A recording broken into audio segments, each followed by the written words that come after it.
ഫ്രിഡ്ജും എസിയും ഒക്കെ ചൂട് പിടിപ്പിക്കാൻ ഒരുങ്ങി വൈദ്യുതി വകുപ്പ്.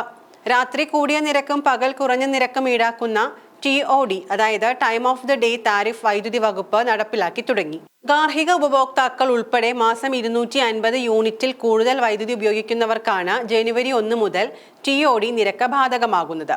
കേരളത്തിൽ ഈ വിഭാഗത്തിൽ 7 ലക്ഷത്തിലധികം ഉപഭോക്താക്കളാണ് നിലവിലുള്ളത്. നിരക്ക് കൂട്ടി രാത്രി ലോഡ് കുറയ്ക്കാനാണ് വൈദ്യുതി വകുപ്പിന്റെ ശ്രമം. ഫ്രിഡ്ജ്, വാഷിംഗ് മെഷീൻ ഉൾപ്പെടെ അത്യാവശ്യമില്ലാത്ത ഉപകരണങ്ങൾ രാത്രി ഉപയോഗിക്കാതെ പകൽ സമയത്തേക്ക് മാറ്റുക എന്നതാണ് നിർദ്ദേശം. ഇലക്ട്രിക്കൽ വെഹിക്കിൾ ചാർജിംഗ് പകൽ നേരമാക്കുക, അല്ലെങ്കിൽ രാത്രി 10 മണിക്ക് ശേഷം ചാർജിങ്ങിന് വെക്കുക തുടങ്ങിയവയും ശ്രദ്ധിക്കേണ്ടതുണ്ട്. പകൽ സോളാർ വൈദ്യുതി ഉൾപ്പെടെ കേരളത്തിലുണ്ട്. അതും പരമാവധി പ്രയോജനപ്പെടുത്തുകയാണ് ഇതിന്റെ ലക്ഷ്യം. കേരളത്തിൽ നിലവിൽ 40,000-ഓളം മീറ്ററുകളിൽ TOD സംവിധാനം ഘടിപ്പിക്കാൻ ഇനിയും ബാക്കിയുണ്ട്.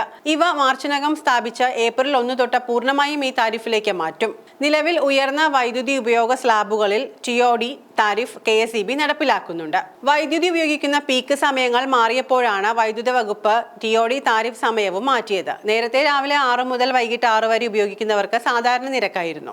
രാത്രി 10 മുതൽ രാവിലെ 6 വരെ ഉപയോഗിക്കുന്നവർക്ക് 10% നിരക്ക് ഇളവും നൽകി. എന്നാൽ വൈദ്യുതി കൂടുതൽ ഉപയോഗിക്കുന്നത് രാത്രിയാണെന്ന ലോഡ് കണക്ക് പ്രകാരം ഈ ഇളവ് ഇപ്പോൾ നഷ്ടപ്പെട്ടു. ഈ സമയം, അതായത് രാത്രി 10 രാവിലെ 6 ഇപ്പോൾ സാധാരണ നിരക്ക് നൽകണം. രാവിലെ 6 മുതൽ വൈകിട്ട് 6 വരെ 90% ഈടാക്കും. രാത്രി 6 മുതൽ രാത്രി 10 വരെ 25% അധിക നിരക്ക് എന്ന് വെച്ചാൽ 125%. രാത്രി 10 മണി മുതൽ രാവിലെ 6 മണി വരെ സാധാരണ നിരക്കുമാണ് ഇപ്പോൾ ഉള്ളത്. രാത്രി 10 മുതൽ രാവിലെ 6 വരെ വർധനയില്ല, സാധാരണ നിരക്ക് തന്നെ. നിരക്ക് കൂട്ടി രാത്രി ലോഡ് കുറയ്ക്കാനാണ് വൈദ്യുതി വകുപ്പിന്റെ ശ്രമമെന്നാണ് വെയ്പ്പ്. എന്നാൽ ഇത് എത്രത്തോളം പ്രായോഗികമാണെന്ന് കണ്ടു തന്നെ അറിയേണ്ടി വരും.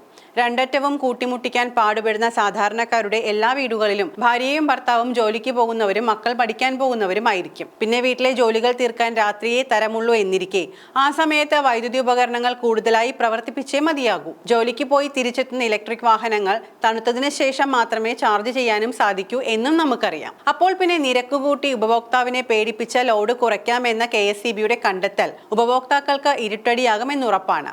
വൈദ്യുതി ദൗർലഭ്യം കുറയ്ക്കാൻ എല്ലാവരെയും സോളാർ വൈദ്യുതി ഉപയോഗത്തിലേക്ക് മാറ്റുക എന്നതാണ് ഇതിനുള്ള ഏക പോംവഴി. അതിനുവേണ്ട ധനസഹായവും നിർദ്ദേശങ്ങളും നൽകി ജനങ്ങളെ ബോധവൽക്കരിക്കാതെ നിരക്ക് കൂട്ടിയത് കൊണ്ടൊന്നും വൈദ്യുതി ക്ഷാമത്തിന് പരിഹാരമാകുമോ എന്നത് കണ്ടുതന്നെ അറിയേണ്ടി വരും.